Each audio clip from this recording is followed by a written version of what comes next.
ব্যাংকের পর আর্থিক প্রতিষ্ঠানের সুদ হারও বাজার ভিত্তিক। চলুন বিস্তারিত জেনে নিই।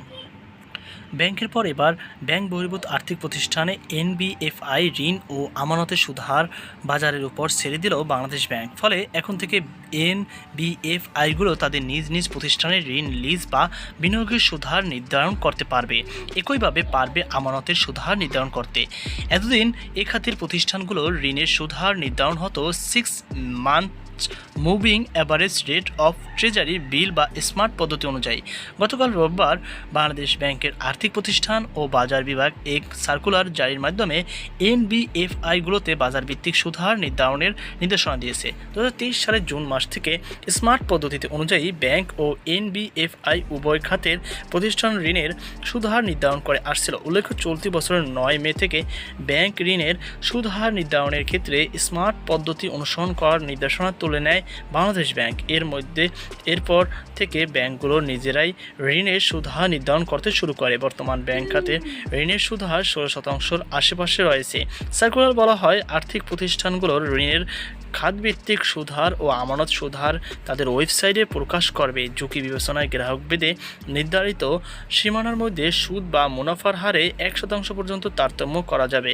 বাজার বহির্ভূত হারে ঋণ ও আমানতের উপর সুদ দেওয়া যাবে না বলেও শর্ত জুড়ে দেওয়া হয়েছে সার্কুলারে। এতে বলা হয়েছে, ঋণ বিতরণ পরবর্তী 6 মাসের মধ্যে সুদ হার বাড়ানো যাবে না। এরপর প্রতি 6 মাস অন্তর বাজার সুদ হারের ভিত্তিতে বিতরণ করা ঋণের সুদ হার পুনরায় নির্ধারণ করতে পারবে এনবিএফআইগুলোতে। সার্কুলার আরও বলা হয়, কোনো ঋণ অথবা ঋণের কিস্তি সম্পূর্ণ বা আংশিক মেয়াদোত্তীর্ণ হিসাবে চিহ্নিত হলে যে সময়ের জন্য মেয়াদোত্তীর্ণ হবে ওই মেয়াদোত্তীর্ণ কিস্তির উপর নিয়মিত সুদ হার অতিরিক্ত সর্বোচ্চ 0.50% দণ্ড সুদ আরোপ করতে পারবে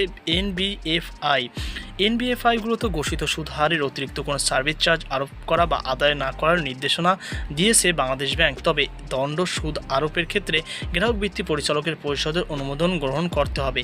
বাংলাদেশ ব্যাংক সরকার গঠিত প্রণোদনা প্যাকেজ, বিশেষ তহবিল, অর্থায়ন, প্রাক অর্থায়ন তহবিলের আওতায় প্রদত্ত ঋণের সুদ হার নির্ধারণে সংশ্লিষ্ট তহবিলের জন্য প্রণীত নীতিমালা প্রযোজ্য হবে।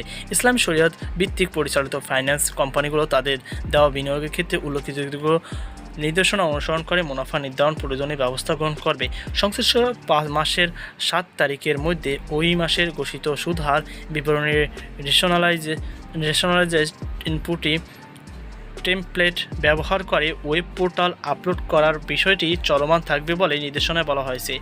এই নির্দেশনার মাধ্যমে ঋণ আমানতের স্মার্ট রেট সম্পর্কিত আগে জারি করা সার্কুলার নির্দেশনা রহিত করা হলো। ফাইন্যান্স কোম্পানি আইন 2023 এর 41(2) গ ধারায় প্রদত্ত ক্ষমতা বলে এই নির্দেশনা জারি করেছে কেন্দ্রীয় ব্যাংক, যা অবিলম্বে কার্যকর হবে। তো প্রিয় দর্শক, ইসলাম আমাদের অবশ্যই আপনাদের সকল আল্লাহ হাফেজ।